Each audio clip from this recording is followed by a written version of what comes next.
মসজিদে প্রত্যেক জুমার নামাজের খুতবাতে নারীদের নিয়ে খারাপ কথা বলা হয়, এমনটি দাবি করেছেন এক শাহবাগী নারী। কেন প্রত্যেক জুম্মার নামাজের খুতবাতে খালি মেয়েদের নিয়ে খারাপ কথাই বলতে হবে? এ বিষয়ে আপনার মন্তব্য জানতে চাই। এটা আরেকটা ঢালাও মন্তব্য করার নজির। দেখেন, মসজিদগুলোতে কি কথা বলা হয় সেগুলো এখন আজকাল সব জায়গায় রেকর্ড হয়। আলহামদুলিল্লাহ, মসজিদগুলোতে যৌতুকের বিরুদ্ধে কথা বলা হয়, মসজিদগুলোতে তরুণদেরকে বুকে যাওয়ার হাত থেকে বাঁচাবার জন্য কথা বলা হয়, মসজিদগুলোতে মাদকের বিরুদ্ধে কথা বলা হয়, মসজিদগুলোতে সমাজকে সুস্থ ধারায় রাখার জন্য চেষ্টা করা হয়। অতএব এই যে ঢালাওভাবে জুমার নামাজে নারীদের বিরুদ্ধে নারীদের পরে খারাপ কথা হয়, যারা বলছেন এরা হলো নারীদের সবচেয়ে বড় শত্রু।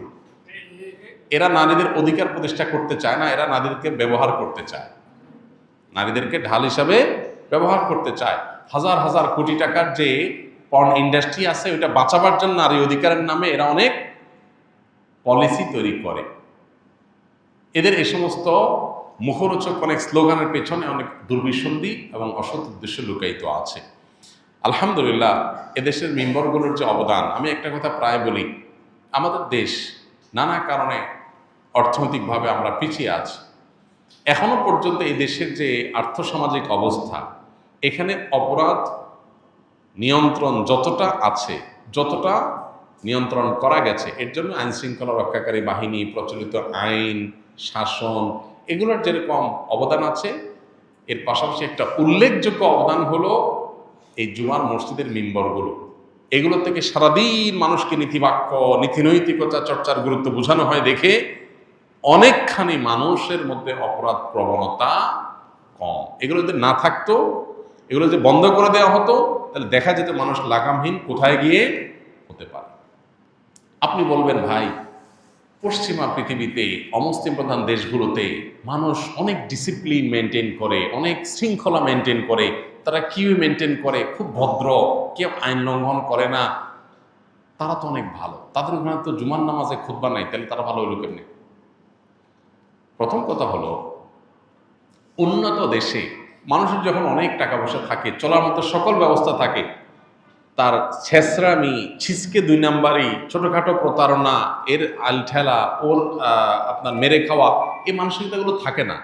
গরিব হলে, অসচ্ছল হলে এগুলো যতটা থাকে, এটা একটা বিষয়।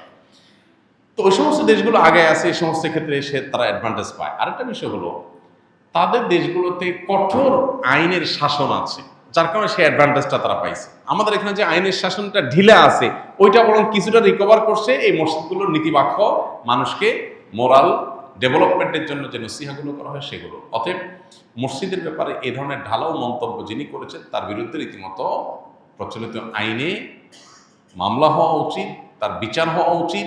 এত বড় দুঃসাহস যে মসজিদগুলোর বিরুদ্ধে কথা বলেছেন।